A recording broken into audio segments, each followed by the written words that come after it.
भारतीय राज्यघटनेचे शिल्पकार महामानव भारतरत्न डॉक्टर बाबासाहेब आंबेडकर यांच्या जयंतीनिमित्त शिर्डीत भव्य दिव्य मिरवणुकीचं आयोजन करण्यात आलं होतं।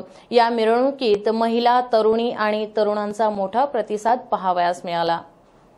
या भव्य शोभा मिरवणुकीच्या सुरुवातीला डॉक्टर बाबासाहेब आंबेडकर यांच्या पुतळ्यास युवा नेते सुजय विखे पाटील यांच्या हस्ते पुष्पहार घालून अभिवादन करण्यात आलं। यावेळी नगराध्यक्ष अभय शेळके, उपनगराध्यक्ष जगन्नाथ गोंदकर, नगरसेवक दत्तू कोते, सुजित गोंदकर, मंगेश त्रिभुवन, ॲडव्होकेट अनिल शेजवळ, माजी नगराध्यक्षा अलकाताई शेजवळ, भीमशक्तीचे संस्थापक नितीन शेजवळ, सागर पगारे, सचिन गायकवाड, नितीन धिवर आदी मान्यवर उपस्थित होते। बँड पथकाच्या तालावर तरुणी, महिला आणि तरुणांनी ठेका धरला। भीमगीतांच्या तालावर होणारा हा जल्लोष पाहण्यासाठी नागरिकांनी रस्त्यावर दुतर्फा गर्दी केली होती।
प्रतिनिधी गणेश भालेराव, माय न्यूज, शिर्डी।